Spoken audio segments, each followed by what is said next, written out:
This is Phantom Electric Ghost. We're live on the air with Marcy Axelrod, your visionary leader and award-winning author and TV contributor. And welcome to the Phantom Electric Ghost podcast. How are you doing tonight? Thank you so much, Phantom. I am doing terrific. Super happy to be here with you on, the second week after book launch. That's awesome. And we're going to talk about that, the truth about showing up. And we also have your link and let people know that our URLs are fully clickable, so you don't have to remember that, but choosetoshow.com will be fully clickable. And right now we're on Facebook, YouTube, and Twitch live. Mm-hmm. Later we'll be on all the podcast platforms that you can listen to or watch a podcast. And then one of the things I'd like to mention is we are a featured podcast on Newsly. And if you check that out, you can use that coupon code GHOST, and that's an audio-only platform. You can check that out. We'll be on there later tonight. If you use that coupon code, you'll have Newsly for a month on us. So that's you can check that out. But one of the first things we always ask any guest is what motivates you and why do you do what you do? I love that question, Phantom. Thank you so much. And it's actually in the first couple pages of my book because it was very clear to me what the experiences were that led me to do the work that I do, which is basically write, speak, and teach about what showing up truly is. So the answer is that there were 3 lessons that I got when I was young. My mother is a pediatrician and her beeper would go off. And when her beeper went off any time of day, 2 a.m., snowstorm, didn't matter. My job was hop out of bed, clear the driveway so that she could go race to the emergency room. And it happened quite a few times. So there I am, 13 years old. It's 2 a.m. and she comes in. I've got to go in. So I hop out of bed, shovel the driveway like my life depended on it. And I had in my mind, Phantom, the image of the parents' faces who were waiting for my mother to show up in the emergency room. And it turns out that night she resuscitated a dying baby. So that is reason number 1 that I do what I do. It's a message, you matter. And it's not just a message for me. It's a message for all of us. The second thing that happened is I started to stutter when I was 6 years old. And my throat just locked. It was a combination of, the environment being pressured and the genetic predisposition, right? We always need those 2 things coming together. And my throat was just locked, so I couldn't speak. And I was watching all these people around me, starting at age 6, really not being kind or showing up as a bully or showing up as a scaredy cat. And I said to myself, I can't show up as I choose.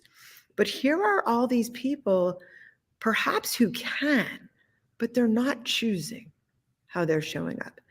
That was the second thing. There was a third thing. So now I'm about 13 or 14 years old. And my parents sent me over this summer to live at a rehabilitation hospital where elders were recovering from strokes because they had a period, they had a special program to help people like me learn to speak. I was still stuttering, which I still do, although you're not hearing it right now. And I looked around and I saw these elders in their 60s and 70s and 80s, and they were learning to walk and to feed themselves, basic things. And they were supported by caregivers who were professionals, and they had these plans.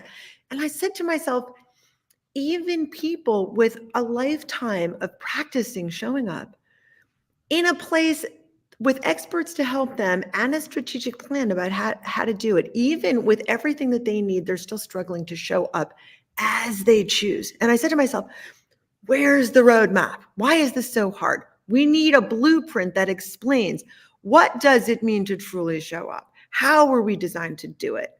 So those 3 things came together when I was young. And, with everything I've studied and everything I've done, everything has led me to this path. 20 years of research into what it means to truly show up. The book is now, it came out 2 weeks ago. It's been number 1 for the solid 2 weeks. So that's how I became who I am. And just like all of us, Phantom, I mean, it's no clue that the struggles that we have define our path. I'm a professional speaker and I spent my life stuttering. So what does that tell you? Well, I think a lot of times you have to take the thing that's like the hardest thing in your life and challenge it. And then you can kind of, you basically you can actualize. So a lot of times I deal with artists, and artists, Mhm. have their stage presence, and then they have their actual like real self. And a lot of times Yep. they're diametrically opposed. Like a lot of the artists I deal with, they're super shy, Mhm. but when they can get on stage, it's almost like they're another person. So it's very common in the arts that you get these people that like, well, how can this guy even show up on stage? But suddenly when they show up on stage, they're like totally, they're like Freddie Mercury or Prince or something. Like, how can Mhm. they do that? Because when you talk to them, like in the real world, they can barely communicate. I'm like, wow, how does that happen? And it is Mm. something that artists sometimes will focus on it to be on that stage for 2 hours. And other times in life, you want to actually make that more than 2 hours. You want to make that be more of your life. Right, Phantom, I am so glad that you brought that up. With me as well, and with stutterers and people in general who are shy or have stress issues, when it comes to presenting ourselves, be it speech or eye contact or other things. So when we act on a stage, when stutterers pretend to be someone else and we become theatrical, the words flow. And I don't doubt for a moment that living that truth when I was young created how I show up today. I am theatrical. I do present. I am on stages. So what you said is completely applicable to Yeah. me. And I'll tell you, my stage right now, I mean, it's not necessarily a performance like people would expect. I mean, someone from the United Nations headquarters just reached out to me last week to speak to me about potentially doing a speech for them in November for a very special audience. So I'll tell you, these things can lead you to really wonderful, impactful places in life. Yeah, a lot of times it's like you just have to, we have limiting beliefs that at some point, like I had a speech impediment. I was very shy. I was Mm, not the type of person who would even be here. But I had something happen. And I was a cancer survivor. I had cancer when I was 27. I'm 56. And it changed my perspective because I said, well, if I can survive that, why am I so scared of going on stage? Why am I wow. so scared of being an announcer or doing the things I do now? But the 27, 26-year-old version of me, I would not be on a mic. Mhm, I would not be presenting. I wouldn't have done 1,000 interviews. mhm, It's just sometimes something happens where you work through it or you mhm. have epiphany. It doesn't have to be cancer to have that epiphany, but like at some point you figure it out, and Mhm. everybody's on their own timeline when they figure it out. Yes, I think a yes. lot of us, you want to help people to have it happen earlier than Mhm. later. Can we raise a glass together and thank the challenges that have helped to create who we are today? And may we be helping others in some small way. Yeah, I think that's the whole point, is to be a teacher. I mean, a lot of times Mhm, if you're a music producer, you're like a music teacher, right? So you're working with people and you're trying to bring out like mhm, who that person is. So a lot of times what I mhm, want to do and what I see what therapists do is they want to get to the real person and pull them mhm. out and get Right. them to not be scared of who they are. And the same thing Mhm. with an artist is like, I want you to show me what the songs that you're the most scared of showing anybody, because that's probably the actual self rather than trying to be somebody else. Mhm. They're trying to get into the comparison trap of, oh, try to sound like what's hip. It's like, no, I want you to sound like you, Mhm. right? Right. Because you are what's hip. Like you're the next thing. But if you don't believe that, you're going to Yes. try to clone somebody else. Well, that's already there, right? Right. So that's not really your magic. Is your individual self. Nobody has that, Yes. and that's what you have to build and respect and cherish. And a lot of people are like, oh, that's going to make me arrogant. That doesn't make you arrogant. That makes you like you. Right. Like Right. you don't have to be arrogant to believe in yourself. This is so perfect. So, if it because this is part of showing up. So it turns out we don't show up in one role of self. We show up in three roles. So I'm going to tell you what the three are, and then I'm going to define each. One of them is self. So it's a direct link here. So right now, you could say we're individualized selves, right? You have Marcy, Axelrod, an author and speaker, and we have Phantom Electric, right? A musician. However, what's going on right now? What's going on right now is that how you show up and how I show up is in some kind of dynamic dance. So we're actually created in response to the situation. So we have a situational role. But then what's going on out there? We have a societal role, because right now we're live, potentially, in the minds and ears and eyes, potentially 8+ billion people. So we're in 3 roles at once. We're individualized selves. We're members of a situation that is co-creating us and what we do and what we say right now, while also impacting the world. I call it self-situation society. That's part of showing up. And each one has a way to do it well, right? You want to be grounded in yourself, so you're not afraid. So you can be vulnerable. You can be real. That's what makes you compelling and alive. You want to be ready for your situations. Yeah, am I hitting home here? You want to be ready for your situations. And what that means is that you recognize that there's an aliveness. You recognize also that you're bringing a set of knowledge from the past, all of your experiences that create who you are, but you're also ready for the improvisational right here, right now aspects, right? Of like what would you. I love that. It's like jazz, like a jazz thing, I believe in flow state, that's why we do this live, because I believe that when you're in that flow state, you're in the present moment and you can't pull from the inner and the outer. So like the muse or your dreams or your subconscious is like, as an artist, you can channel all that and you trust that and you can be in that moment and create something new.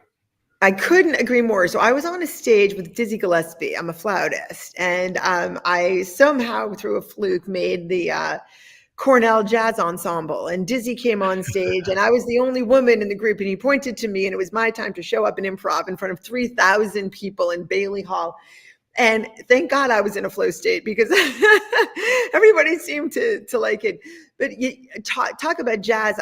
John Cow wrote a book called Jamming. You might have read it. Changed my life. And improv is what we do every moment of every day. This is the situational role in which we show up. Showing up is improv.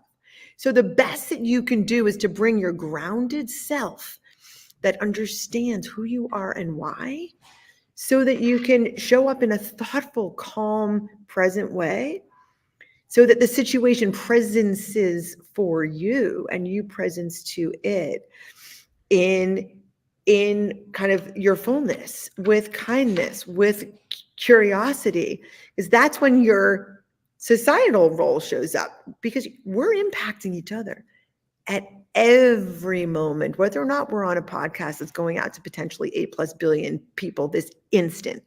Even when we're just in our rooms by ourselves, maybe picking up a book, everything that we're doing has an impact. With the book, we cast an economic vote, and we're pulling through a 6-continent supply chain. If we're clicking through things, we're also sending messages around the world about what to show others and what to show.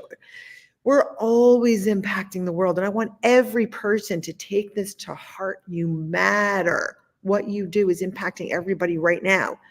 And how you show up in this instant is impacting the world.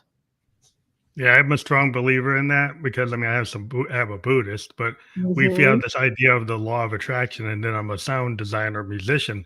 And what I find is, everybody has a frequency, right? And so when you walk into a room, you can kind of feel that bad vibe or a good vibe, right? And so you can pick up people's frequencies, whether or not it's like, oh, that's foo-foo. But it's like a lot of times, like as a musician, I believe it, because like if I play a certain type of sound, I can trigger melancholy. I could trigger like people to be like in a punk kind of attitude and in a mosh pit. People could be swaying side to side, depending on the frequencies and the rhythms I use. Yes. And over time, as being doing it for 30 years, you can actually trigger the audience to behave a certain way, and it's back and forth. Yes. And you can actually read the room and you That's can, you can feel it, and it goes both mhm, ways. And so once you realize mhm. that that's not just music, you can do that as a speaker. You can do that just talking to somebody, because the frequency and the loudness of your voice, those are waves, just like the waves that you play on a clarinet or any instrument. So Yes. once you realize that, then you get more of an expansive view of the world, and you realize you do have an impact of the way you're behaving. Is the law of attraction. You bring a negativity to you or positivity or somewhere in the middle. It sounds like you've read my book. I love what you're saying. So I talk about similar things. If it's all right with you, can I add some of the neuroscience that explains how that works? Yeah, yeah. Because I'm just going from a like a intuitive kind of, musician point of view, but you Mhm. can back it up with the science on it. You and I are really vibing here. I am loving this. So first, what you were discussing about reading the room, right? And creating the energy in the room by responsiveness, that is being in your situational role and truly showing up to it. So, what's actually going on when we perceive of something new, we're actually using our right brain hemisphere's mode of attention. We have two attention systems. One let us focus on something that's really, really small and grab it and get it. And in this left brain mode, we're all about manipulating things. But those things are static. They're kind of dead. There's no flow. When we're doing what you were discussing about reading the room and kind of flowing with it, and someone hearing that there's a different type of music and kind of changing how we dance from a slow sway into the like jumping up and down mosh pit thing, they're in their far more intuitive relational connected flow of the right hemisphere, and that's the one where we feel what someone else feels, and that's the one where I can look at the intensity of your eyes and notice you are with me, and the little curl of your grin of the smile, and be like, yup, he's with what I have to say. So only when we're using our right attention system are we truly human to human, feeling each other, caring for each other. That is leadership. That is being a great parent. That is being the friend who we want to be. And it's very much present when we sway to music, because otherwise, guess what?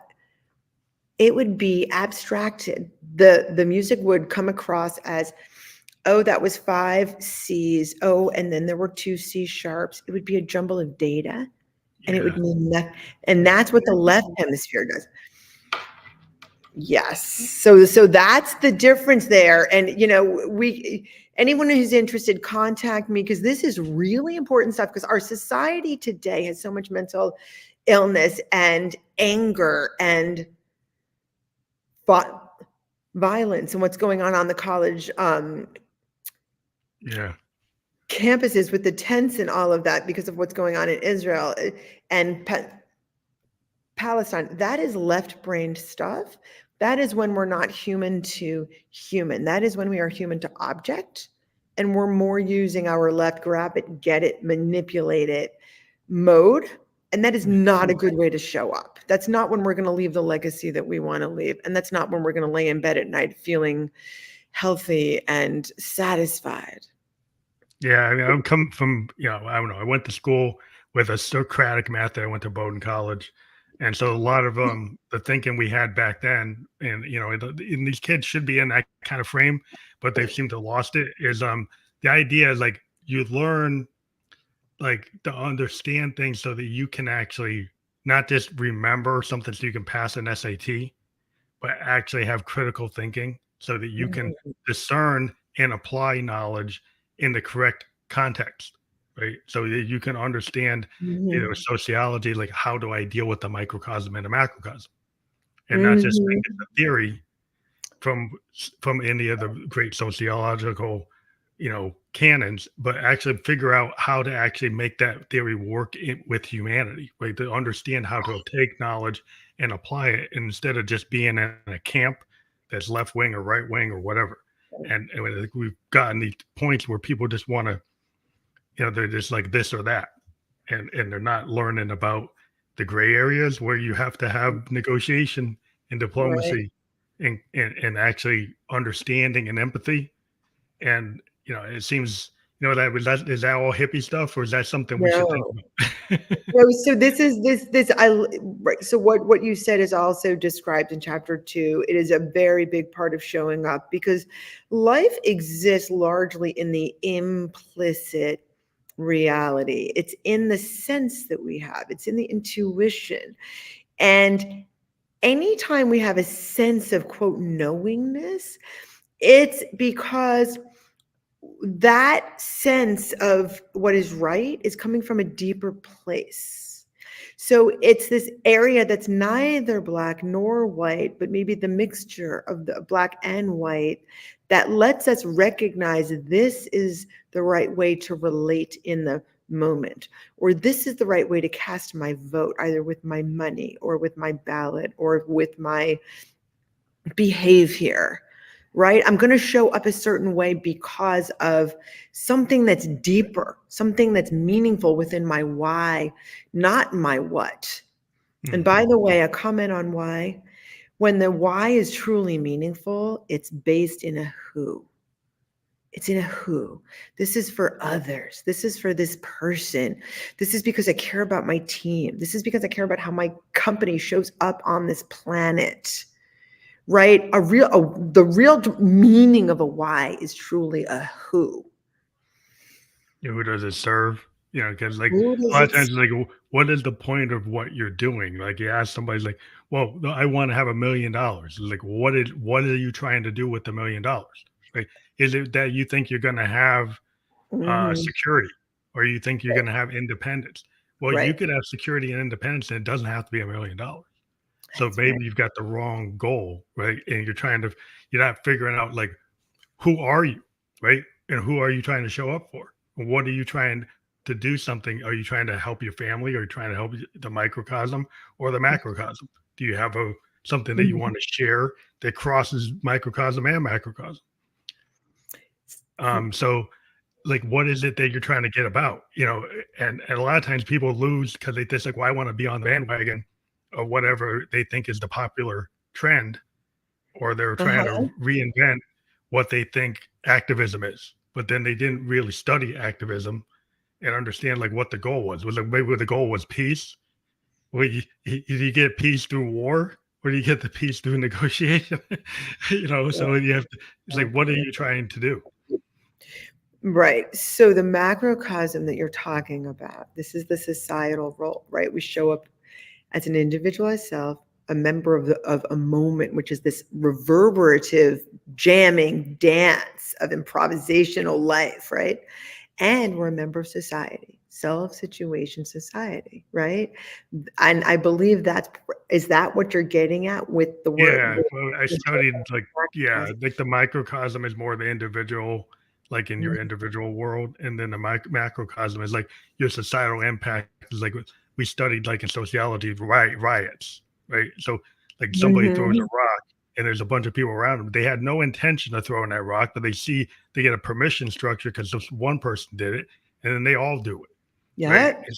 And so then it's like that person, you could ask them later, is like, did you really intend to do that? No, they got caught up in the moment. So humans can get caught up in these macrocosm moments, Yeah. and they follow the crowd. And that crowd can go into like disastrous behavior. And we studied that a lot about how you can Mhm. trample people, you kill people. Like that was not your intention, but you ended up going that way. Right. Cultural conditioning. So cultural conditioning right now is at a dangerous precipice. It's at, I think, a crisis point of um, accepting extreme behavior.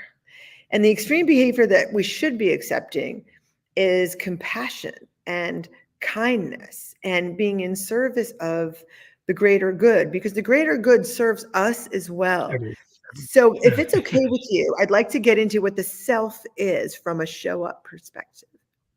Mhm. Because it turns out the crucible of almost every religion on the planet, and that of Buddhism, which you mentioned, and that of any kind of Eastern contemplative religion or pursuit, if you want to call it that, is not individualized self. It is not the ego self. It is far more the collective self. It's the self as part of something larger. And that is where our self role and our societal role almost start to merge. And when you think about the individualized self, think about the I, me, mine. This is the monkey mind that everyone's meditating and trying to be mindful to rid ourselves of. It's the mind that's going blah, blah, blah, blah, blah, blah, blah, that fills us with fear that we are insufficient, that we're filled with shame, that everyone in the room is smarter than us and deserves to be here and we don't. That is the small, I mean, like individualized self. But the self that truly shows up is far more of this societally defined self that recognizes we are interconnected, far more like leaves on a tree than as a remote pebble that nothing touches, or as the island in the ocean. The reality is you drain the water and there's no island. It's all connected. It might just be like poking out.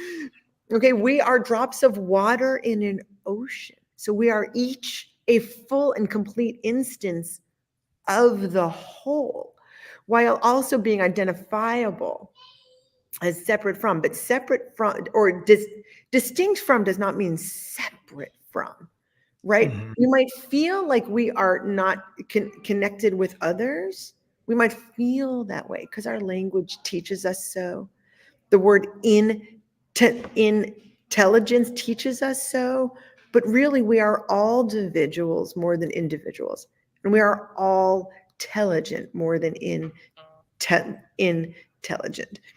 And the more of us who start to think this way, the more will show up as a MWE, MWE, merged, MWE. This is actually the word of psychiatrist Dan Siegel, who is a very, very renowned speaker on this. We are very much MWE more than me and you.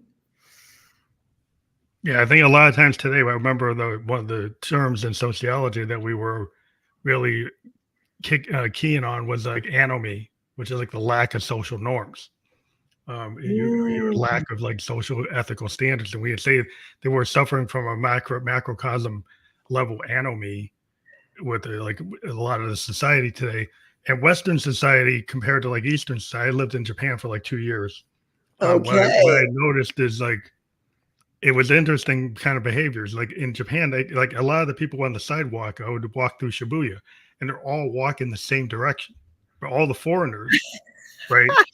They were walking whatever way they want to, but within Japan, there was like this collective kind of decision. Like this is on this side of the sidewalk, you walk this way. But Americans, because of their individualism, they would go the wrong way on that sidewalk. They go like the opposite. Like any Westerner would be going the opposite. And I lived there for 2 years, so I started to learn like maybe I should go with the flow because I'm there and I'm living there. But if I was just a tourist, maybe I wouldn't think about it. But it's like that's just a symbol of at a high level of the kind of things that can happen. Because like if you have a society that has more of a collective understanding, like that the whole society Exactly. have respect for. Because I went to Japan and like if you had the flu, you wore a mask. Just not because like somebody told you to, because you were considerate of not giving the flu to somebody else. Right. And that was just the standard behavior, like in Asia, because like, it's very packed and you could spread the disease really bad. So they would do that. And it wasn't just about, oh, me, I don't like it. Well, I gotta understand you don't like it, but this is like this idea that maybe you should help somebody else. And not that I want to get to the mass debate, but it's a point of view. Like when you have that thing where you get too much about the individual, you lose that societal connection. That's exactly right. And actually studies show that. There is a famous study where there was an underwater scene shown to people of different cultures. And the American kid said, well, there's a rock and there's a plant and there's a fish over there. And what I believe it was 112 students from Japan said, they said, there is a family of fish There is a community under the water. They Yeah, saw something completely different because totally they different. relate the way, right? The way different cultures Look at the world. relate can either Yeah, bring you together or make you feel like a completely um, individualistic solo person who needs to compete with others and feels a sense of scarcity about, I need to achieve this, right? And that is what I believe is making a lot of us kind of mentally ill and sick and suicidal and just creating more competition than collaboration in this world. And maybe that's actually why it's still, I'll put, oh, I don't know if you can see this. I'll put this up there. yeah, your Number book. one, the book is still number one on Amazon. That's the ebook there. Mm-hmm. But I mean, you know, there's a thirst for people to learn how to truly show up in society when, you know, we all want to feel like we connect with each other more. We all want to feel a sense of being with and for and you know, serving each other as opposed to just kind of being alongside but separate from or maybe against each other. Yeah. The individualism, the capitalist mindset a lot of times has this individual nature where you kind of reject that you go, oh, I'm going to be the Horatio Alger myth. I'm just going to do it all myself. I'm going to become the big Citizen Kane character. I'm going to be that, get to be there. But what happens? Like if you isolate yourself, like you become so exceptional that you have no connections. Like you get to this point where you're like so isolated, you're totally in the thralls of enemy and you're not connected at all. And like so the idea is like maybe you shouldn't go so extreme, but materialism and capitalism sometimes can go too extreme. Any form, socialism Right. all the forms can go Yes. too extreme. A lot of it, from a Buddhist perspective, is about balance and like Yes. harmony. Like as a Yes. musician, Sure. like I strive, you in a song, I can have a section of the song that has harmony. I can have a section that has noise. I can have a section that has dissonance or distortion, but they're all part of the whole. And at Yeah. some point, you try to get to that harmony, but you're going to have those other forms, right? And the idea is like, how can you balance life? It's going to have some distortion. It's going to have some disconnected. It's going to be, you know, noise. How do you get to the clarity and the harmony, knowing that those other things exist, and how do you manage it? The wisdom that you have shared in this discussion so far, Phantom, is I just want to give you such a massive hug. So the distortion and the harmony are, they define each other, and this is a big part of showing up, right? So music shows up a certain way. You can't have the one without the other. These are not opposites. You can't have up without down. You can't have east without west. You can't have hard without soft, right? And it turns out if you keep going north as far as you can, guess what? You come back around from the south. Yep. They actually co-create each other. And the further, the more vehemently we resist something that we fear, the more we bring it toward us, because that's the energy. We're coming back to the energy that you mentioned. You have such wisdom, your time in Japan and your music and your studying of protests and things at Bowdoin. I mean, like what a privilege it is to share this space with you. Well, I just try to put it together because holistic, you talk about people who are holistic Yeah. practitioners, and I see a lot of people get so narrow today. And I've been a person, I Mm, like to be cross genre. Like my music is cross genre. I call it expansive. People mhm. want to pin me down. So what's it mean? It means like I can have some of it is jazz, some of it's rock, some of it's punk, some of it's African, some of it's whatever I feel at the moment. So I don't want to get defined. And they said, well, you have to be defined. It's like, well, the way I do it is kind of hard to define it other than say it's expansive. Right. So, and so people always want to put you into a lane because Yes. that's easy for them to understand. But sometimes things, people will shift over their careers into different points. They evolve. And so, like, yeah, you could have been at this point 5 years ago or 10 years ago, but this is where you are now. Right. So why can't you be allowed to have that? And maybe even in one moment you have different capabilities, and you could be an artist, you could be a mathematician, you could be a philosopher, you could be somebody that's practicing, different types of religious spirituality. It's like, but you could have all those things in one person. Doesn't have to be like, oh, you're just an Einstein. That's it. Like, no, Yeah. you're multifaceted, and that kind of gets to the idea of this 3D nature of how humans are modeled. And so I think we've been talking about it, but maybe you can be more explicit about what that means for you. Yes, yes. My publisher, described, she said, Marcy, the model of showing up that you've built, right? Which, by the way, is based in evolutionary biology. Like, this is how nature designed humans to show up.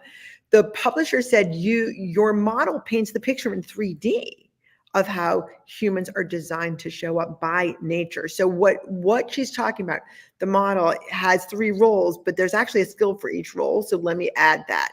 So our 3 roles: individualized self, situational member, societal member. There's a skill for each. Grounding in ourselves, so knowing who we are and why. Ready for our situations. That means knowing that a situation is this improvisational dance where we're co-creating each other, right? And then our societal role, we want to be connected with others. And there's a word that I trademarked, actually, that I created because one didn't exist, which is all-telligent. What that means is to be connected within the collective, within the group of people or the team or the firm or the educational system or the company or the band, right? To be connected within a broader group in a way where you all want to serve, you all want to help each other. So instead of being intelligent, we are all intelligent. Now there's a third axis in the model. It's 3D. It's not just X and Y. So there are roles, there are skills. But in addition to that, there's actually levels, right? Everything has some version of low, medium, high, right? Yeah. So there's the low, like you're barely there. That's the lowest level of showing up. Call it level 1. It's red in the model. It's red. And then we get toward green, which is level 3, truly showing up, which is really living grounded, ready, and intelligent in our 3 roles. And then there's this middle zone. And the middle zone is, you can, assume it's orange, right? Because we're going from red through green. In the orange, like 80% of us, we're just showing up. And that is what my 20 years of research shows, is that 80% of us just show up 80% of the time. And what does that mean? It means we're kind of like we are most of the time, right? We're a little underslept. We're kind of maybe irritable. We're a little stressed. So we kind of just walk in and we kind of bring with us like whatever we got. And we bring that to most of the moments in our lives. And we bring it to our parenting and to our work and to our friends and to our legacy. So ultimately what you want to do is you want to pause, right? You want to pause and you want to think about, what are really the most important moments of my day? And for most of us, it's a lot of the same thing. It's like, well, when I greet my kids or my spouse or my best friend, like who are the people? When do I see them for the first time and last time each day? And kind of at work, what are the 1 or 2 most important things that I'm going to do? Is it actually getting certain stuff done by myself? Is it my contribution within a meeting? What is it? So choose those things and pause before you do them and think, how am I choosing to show up to this moment? And once you think about it in advance, you're far more likely to show up as you choose than to just. Or if you rather than just phoning it in, you have to be intentional. It's like a lot of times if you're in like a session with a musician, right, and somebody comes and they're not fully prepared, and like, well, you're phoning it in, because we're expecting people to be bringing like their A game or Right. even A plus game. And if like somebody shows up and they're not really, well, that's not really hitting it, right? We're expecting you to show us something like amazing. And if you come in and you're like, that's not really amazing. So it's always like not every time you can do that, but like if you're purposely in a creative session, you don't want to really be phoning it in. So it's like, so we have a certain thing that this is supposed to be a time where we're making this new thing. Right. You want to probably try to psych yourself into it, or maybe say, well, if you're not really there, should you really do it? Because if you Mhm. can't Right. summon the energy, then you're not really doing anybody a favor, because you're not really doing the thing that's magical. Because a lot of times you'll have a situation that you didn't even know that it was going to be magical, but everybody was sharing, like you said, this all intelligence type of model, Right. where it's not, you don't even have to say anything. Like you come in, and the singer just automatically comes up with amazing lyric. Somebody comes up with a great bass line. It just all kind of gels, and he's like, and you had maybe a little bit of a plan, but it's really that moment of present moment kind of Right. jam session. And that happens in life. Like when, like, I work with systems, and we have these web meetings with our developers and our UI people, and we're talking to different people in different countries all at the same time, and we're trying to build something. Mhm. And sometimes the happy accident happens, and that's better Right. than anything we planned. Like the happy accident actually solves the problem. And we're like, wow, that's even better than what we were trying to plan. But we had to embrace it and not be scared of it. The fact that Yes. the manager didn't plan it, or the other person didn't plan it, but it actually is good. So Yeah. just because it wasn't on the schedule doesn't mean we shouldn't do it. Right. Right, the Bob Ross happy accident. Loving that, loving that. Right, so this is your situational role coming alive and being the primary thing for you in those jam sessions, which are actually a bunch of software engineers talking about like how to automate part of the system, right? Or build a new part of the system, which you wouldn't think is a creative process, but actually how you pay attention within the moment is a very creative process. It is a creative act to choose how we attend. And when you make that choice of how to attend, you are using the creative hemisphere of your brain, that right hemisphere, which is the only one that can truly sense what does the person mean by what they're saying? Right? Do I want to show care? Do I want to say, tell me more? What do you mean by that? When you don't attend that way, what happens? You jump to conclusions, you talk at each other, you don't really build upon and move forward, right? There's no listening. Like the big thing is like listening skills, and then not being scared to ask what is perceived to be an ignorant question. But a lot of times, like we have people who come from different cultures. I'm working with people from India. I'm working with people from Russia. Not now, but we used to. But like EU or Pacific, and so they have different points of view. So how Right, I see something as a Westerner, and how somebody in right, Japan or Korea sees it, if they have the freedom to actually express it, I don't really see it that way, and they give me that cultural perspective. And it's like, wow, we were coming from this very narrow vision, thinking because I'm from the USA and that's the way I see it. But if I actually make uh-huh, an environment where I'm not going to be so top down, that I'm going to allow people to actually express and say, "Hey, there's no bad note, there's no bad question." So point it out. If you allow that to happen, then you'll get good good collaboration. But if you kind of come in and say, "Well, we're not going to allow anybody to talk, and we're just going to top down it," well, what are you going to get? You're going to get what the manager thinks it should be, and that's probably not what it should be. what you said is so important just now. That is so important. We all need to elevate the voices and hearts and minds of others. It is the only way that we are going to figure out how to be healthier, how to be happier, how to create a sustainable planet. Because if we top down it, like we're going to keep doing what we've been doing, which is not putting us on such a great track. It would be an honor to be on your team. Okay. And if you're leading that team, those people are incredibly lucky, Phantom, because you truly understand that, we don't hear what each other means. There is a statistic out of the University of Texas, and it turns out David Brooks references this in his speeches and book. And I really hope that researcher and professor would come and tell me who exactly is this person. But what the findings are, which will blow your mind, are that when we say something, if it's a stranger who we're speaking with, over 75% of the time, the stranger interprets something different than we intended. Mm-hmm. Well, that's if it's a stranger. What do you think the statistic is if it's someone who actually knows us, maybe someone who lives in our household or someone who speaks with us every day? How often do they interpret what we truly meant?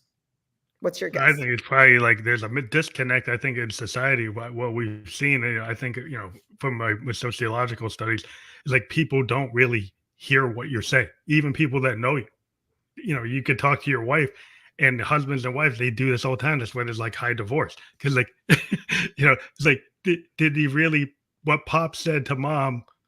Mom didn't get what Pop said, because I talked to Pop and he thought it meant this. I talked to Mom and she says it says that. Well, they've known each other for 40 years. That's, So it's obvious that they know each other, but they're going like this. They're going like, what's that? Because they're Mhm. not really listening, or they don't understand what they're saying. Right. Or someone simply hasn't asked, when you say this, what exactly are you saying? So it turns out the statistic from the research is actually 45% of the time the listener interpreted effectively what the speaker said, which means that 55% of the time the Yeah. listener understood what they thought it meant, but it turns out it's substantively different than what the person meant. And the words can be as simple as I love you. I love you might mean, I, it feeds me to care for you. And I am dedicated to an extent that I would really put anything aside to help you, to serve you. To someone else, I love you might mean, the person really likes me and wants to spend time with me now, but when the next best thing comes, they're gone. Oh Right? yeah. Yeah. Right? It's Okay. Am situational I for them. It's speaking? like, yeah, it's a different point. Yeah, different points of viewing it, different, because it's their experience of love. So if the way they experience love is that when they hear it, they kind of picture in the frame, Right. that's how they see it. But if you never talk to them deeply, say, what's your vision of love? Like, what does it mean to you? Did you Right. ever really ask somebody that? Did do you ask them, like, what is it that makes you happy? They may assume that something makes you happy because they kind of lied and say, yeah, that makes me happy. And then you never even knew there's like, well, they don't even like what you're doing, but you think they like it because they don't Right. tell you the truth. It's like, yeah, I love it. It's like, well, you don't. Yes. And it can be as something simple as "Burr, I'm cold." "Burr, I'm cold" might mean for you, okay, Marcy's cold. "Burr, I'm cold" might mean for someone else, she really wants my jacket, but she's not asking me for it. Maybe I should offer it. Or like, wow, how passive aggressive. She's saying, "Burr, I'm cold."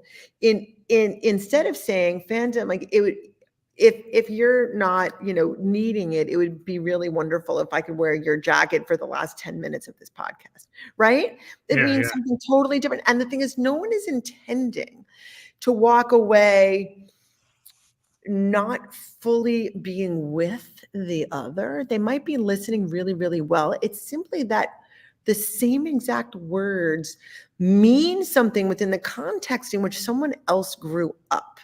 And hmm, even my sister and I, it's like we grew up in different households and we're 14 months apart. And we just look at each other like, what? That experience when we were 10 meant this to you. It meant that to me. We never figured this yeah, out until now. Anyway, the point is showing up. Showing up is an art. Showing up is an hmm, art.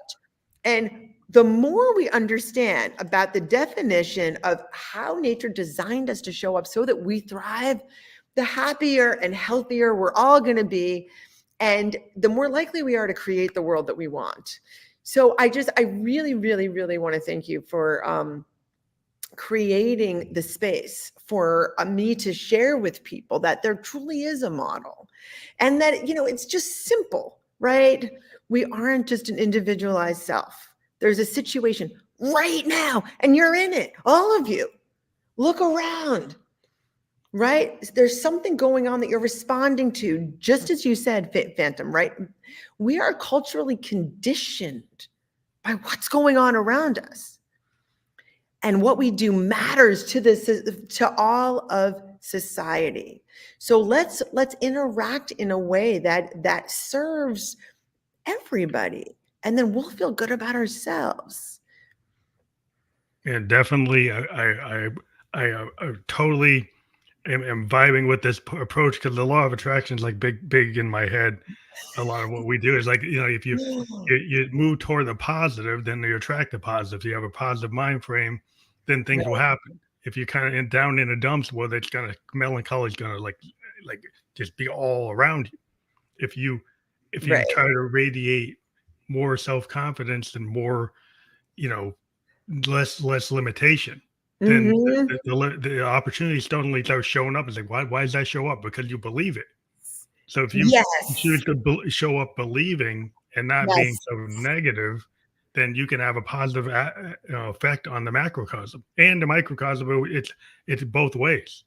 But Because showing up is in all three roles, the macro and the micro, and in between. So showing up puts the law of attraction on speed. Like showing up is the exponential version of the law of attraction. Why?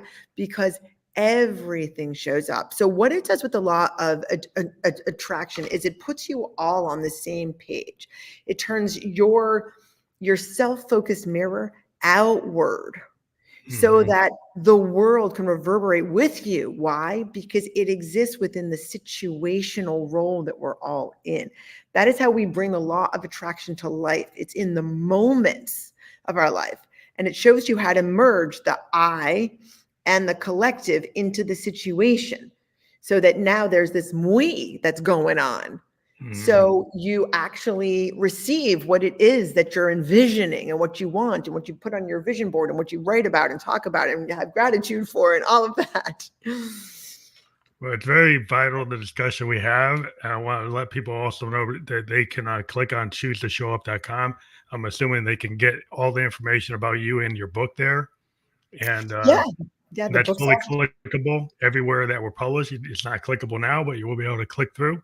And I do appreciate you being on the Family Electricals podcast. As I said, we were live on Twitch, YouTube, and Facebook. We'll be on all the podcast platforms that you can listen to or watch a podcast by tomorrow.